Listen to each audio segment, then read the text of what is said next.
Hello, this is Melissa Hale Spencer, the editor of the Altamont Enterprise, and you can hear crickets in the background because I am sitting with Pen Chen on the edge of the Guilderland Community Garden, and she has just taken us on the most marvelous tour of her 2 plots it's like she's an artist with the earth. She lets things grow and cultivates them and has this whole changing palette of different plants. So thank you so much for joining us here today. Oh, thank you for coming. Well, I just like having seen that amazing masterpiece to hear, how did you become a gardener? Where did you start and learn this?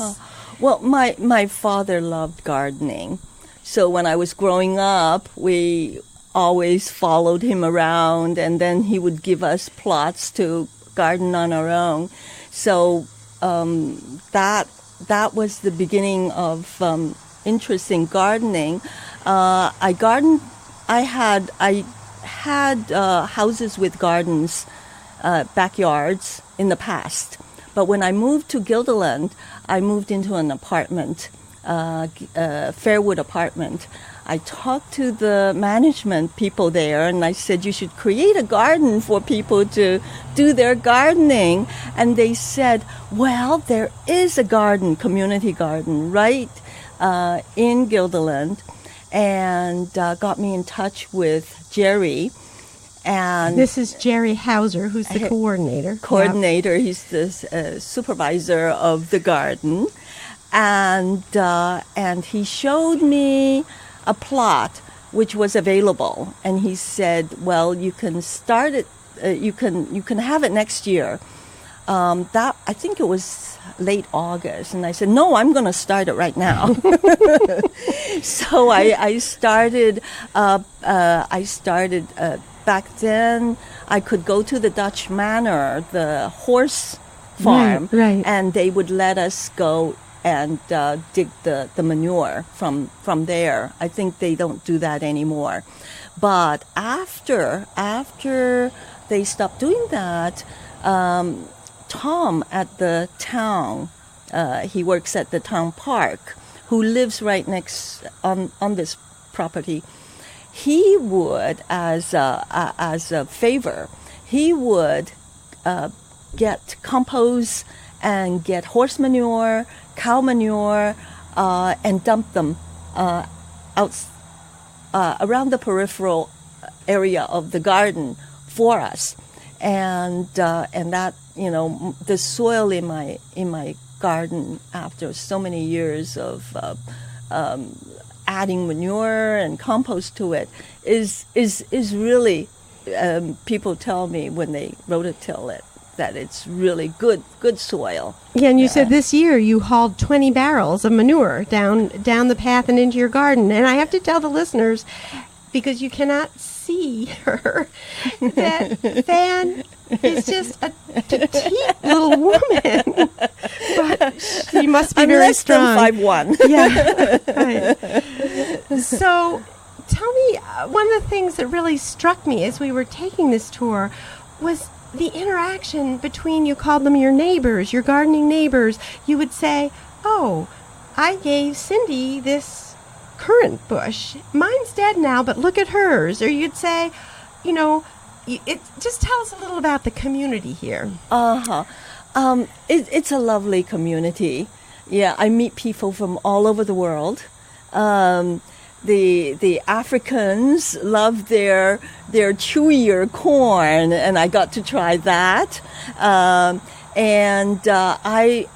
have more garlic chive plants than I can manage, because they spread. They're perennial, so they come up every year, and they grow into larger and larger clumps. So I'm always offering for people to take some, and some people have them growing much better than mine.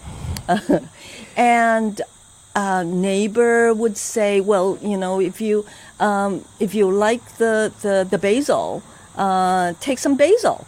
And we're always sharing things and finding out about each other's culinary habits and finding out about new plants.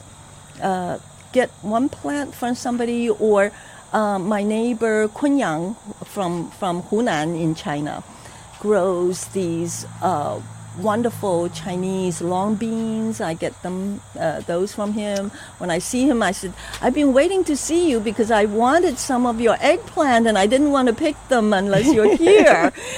So he'll pick a few for me, and just really, really nice to share. Yeah, well, and as she was showing us her garden, she would hand out to Marcello and I little samples of things, and what was so, other than the delicious taste, what was so amazing is we didn't have to run to a sink and wash them because you don't use any kind of pesticides or sprays. And that's right. Tell us a little about that. That must be a choice that you've made. Well, this garden is pesticide free. Oh, so it's across every single garden. Yeah, I don't here. even have to worry about next door, my neighbor, spraying and getting them on mine.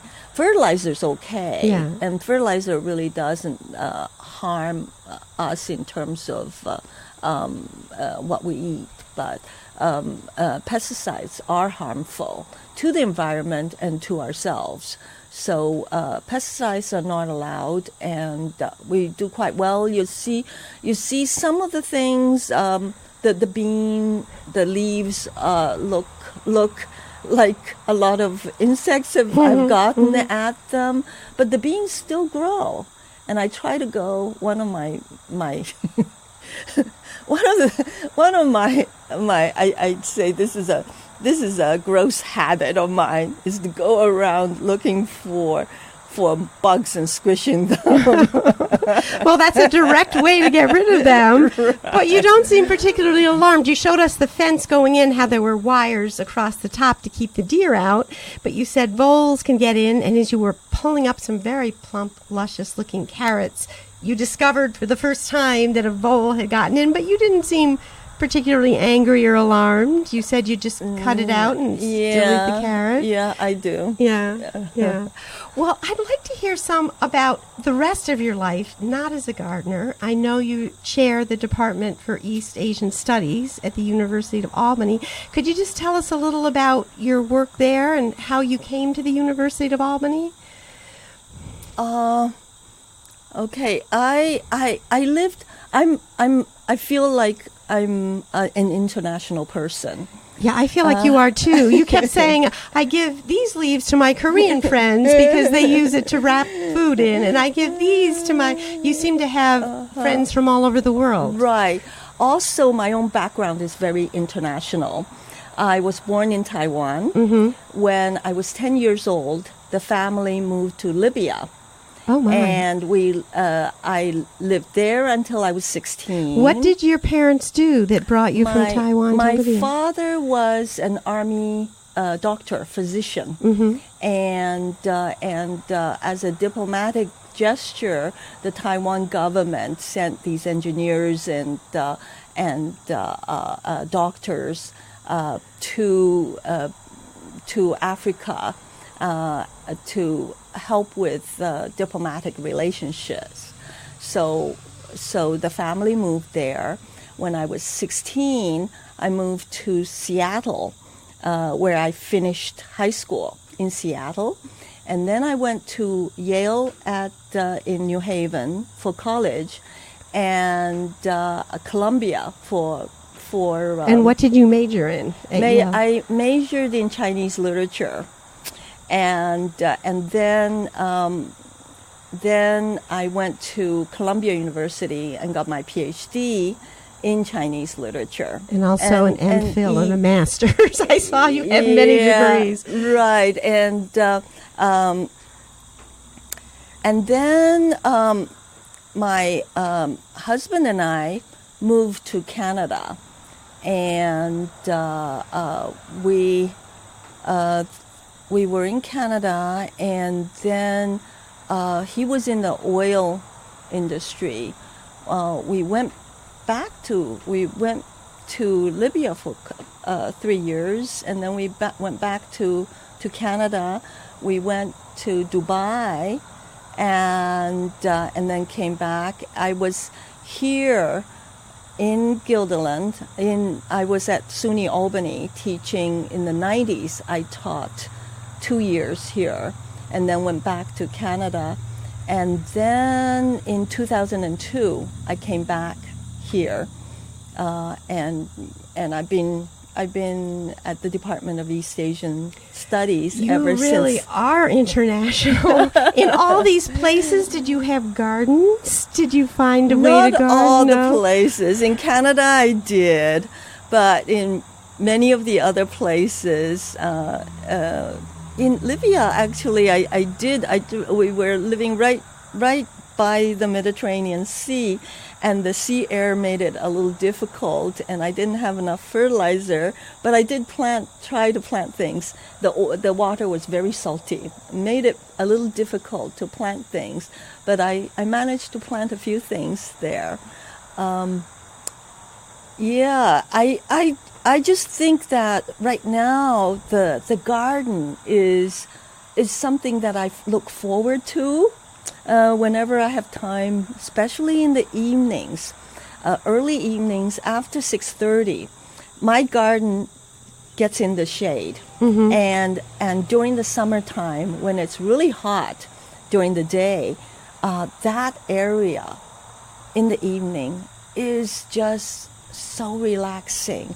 You hear the sometimes birds, but the insects in the background, and the air just feels very, very relaxing, and you just can puddle around in the garden doing whatever, and you harvest and share the stuff that you produce, and it just feels like, oh, this is heaven. Yeah, well, the way you describe it feels like it. And another thing that I hadn't noticed, and I made a couple of visits to write a home and garden story, was you showed us the peace pole. And I just thought that was a wonderful idea, because there are so many different nationalities at this garden. If you would just indulge me, because I looked up a little about your research, and I don't even know how to pronounce the names correctly, but apparently you did the first English translation of, it's a novel. How do you say this? Haiyougi. Oh, 海游记. Yeah. Okay. It seems, okay. This is a novel on a goddess. Right. She is the second most important goddess in Fujian, in southeastern China. Mm-hmm. The most important goddess is a sea goddess. She is more inland. She's the most important goddess inland, but there's so much of the sea where people populate that she's the second most important goddess in that. And her influence is in Taiwan, Southeast Asia, other provinces in southern China. Her most important thing, and I've been doing some research on vestiges of snake cults in southern China.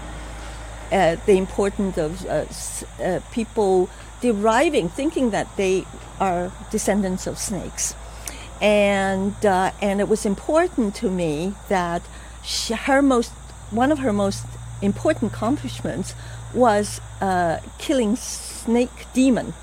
There was a female snake demoness that she's been attacking, and my whole idea is that she was a new goddess, and the snake demon was the original snake goddess of the land.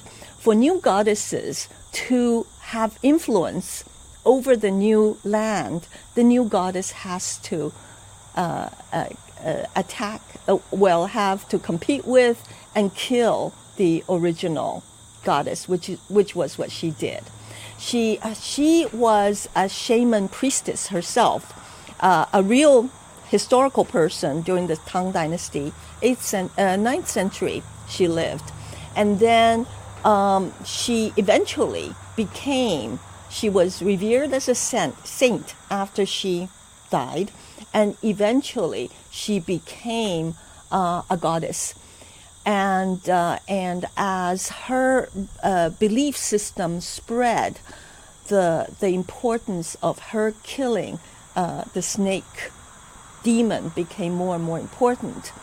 Now, a novel was written about her that has been discovered, and this novel was from the end of the 1700s was the edition, but a professor who's been doing research on her thinks this novel was a reprint of a novel from the end of the Ming Dynasty, probably more like 17th century. The novel was reprinted, I think, 18th century.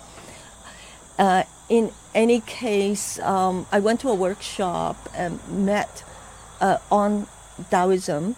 So I met people who had more, was more familiar with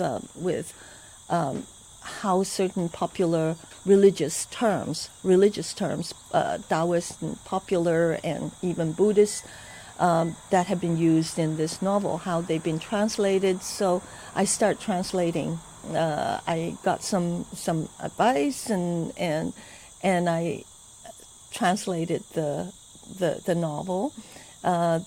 An article I wrote earlier in Chinese, I translated into and expanded in English, and this particular article became an introduction to the novel. The article is actually based on the idea that she became popular because she was a religious belief that had certain things that the original belief system, which was based on human sacrifice, which happened in many of the old religions. People felt that the best thing they could give to a god or goddess was their children.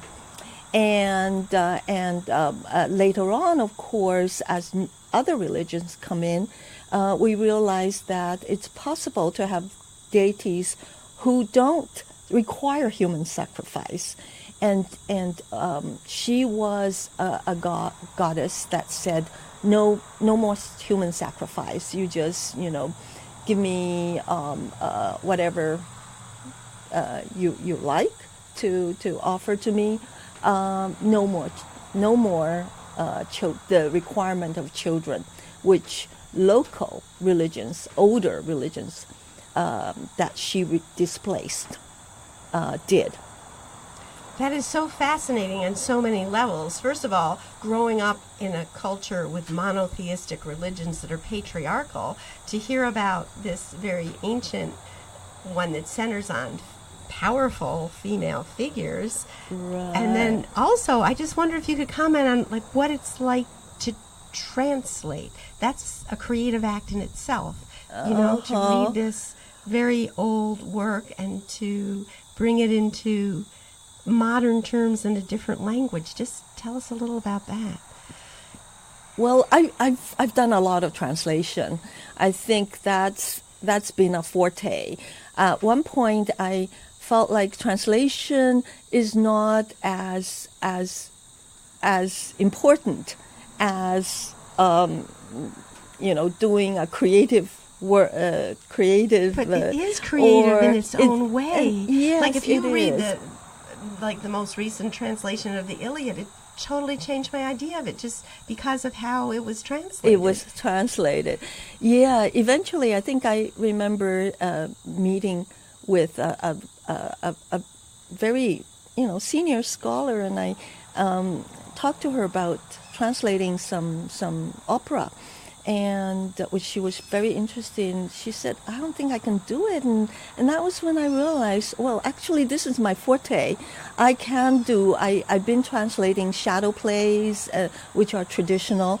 And I think the more one does it, the easier it becomes. So it's become something that's not that difficult for me. Classical Chinese, the elite type, is actually more difficult for me than the vernacular. But I've been doing a lot of translations that based on old operas, very old operas. And at first it was difficult, but the more I did it, the easier it became. So now I don't think it's a big deal. Well, good for you. With the operas, do you have the music too, or is it just the language that you're dealing with? Do you try to make the translation fit the music? No, I don't. No, I don't. What I do is I try to keep a rhythm. So most of the lines are poetic, and I don't keep the rhyme, but at least I keep the lines in English. I try to make the translation so that they do reflect something of the lyricism in it. Because I know, just looking on the internet, you've done a lot with shadow plays, and I'm not familiar with them at all. But could you just tell us a little about that? What they are and how you came to be so engrossed in them? This is one of the things. The first time I went to China in the early 90s, I tried to do research on Yuan history, and the library that I was trying to go to was closed because they were trying to do something with that collection, so I couldn't get in. I ended up finding friends who had access to Drama Institute library, and I was going there. The people there were very helpful, and then they showed me this shadow puppet figure, a figure made in parchment, leather, and beautiful colors. The head, profile head of a woman warrior, and asked me if I would be interested in buying a set that somebody had approached the library to buy, and I said, I don't do research on that, but the set came with a whole set of hand copy scripts, and I said, actually, I'm very interested in the scripts.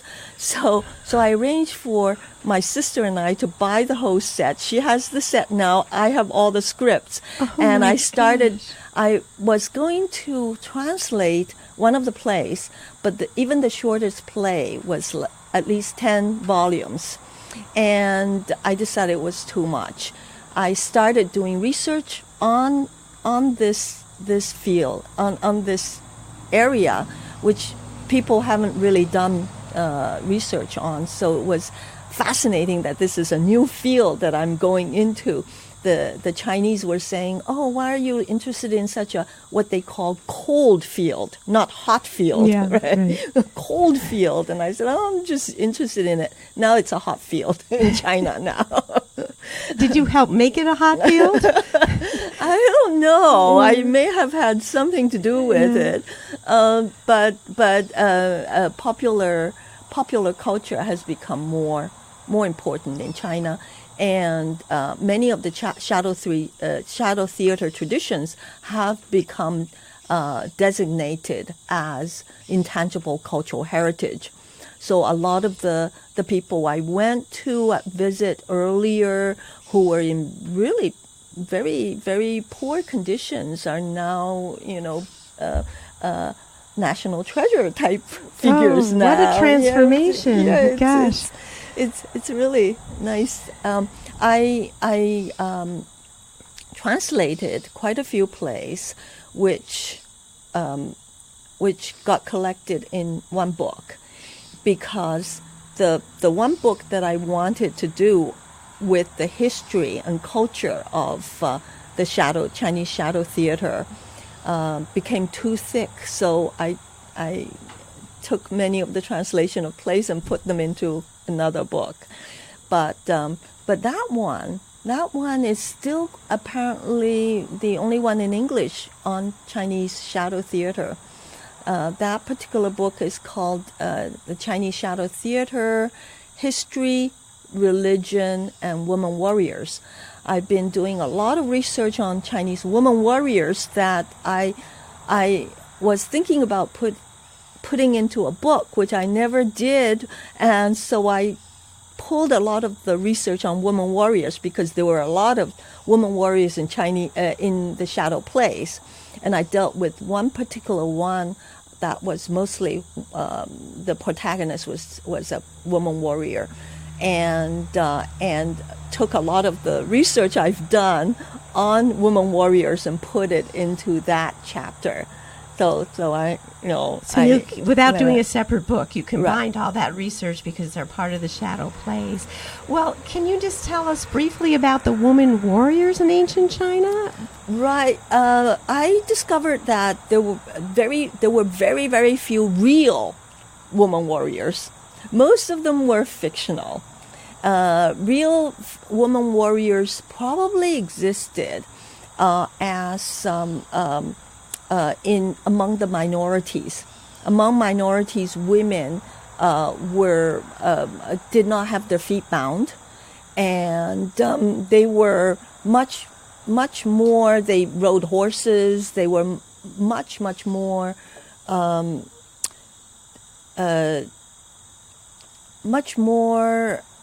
active militarily.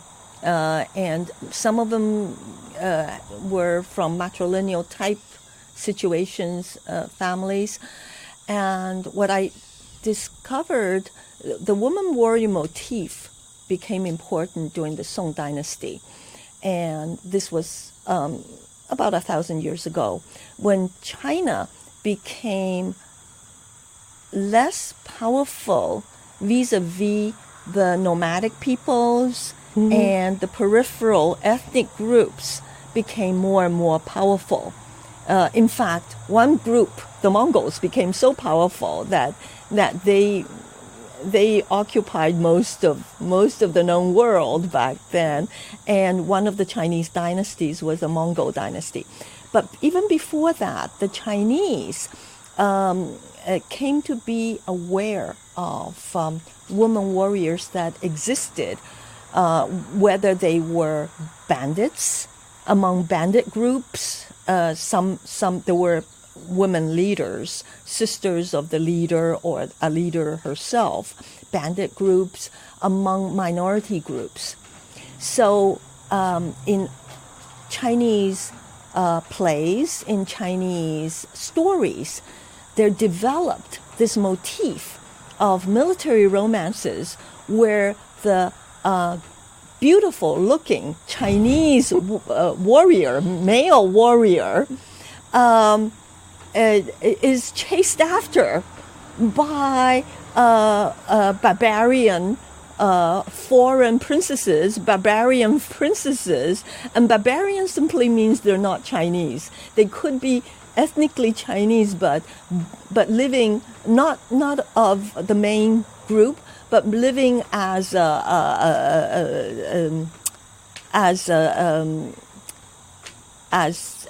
living in the mountains as a sort of a bandit free group somewhere.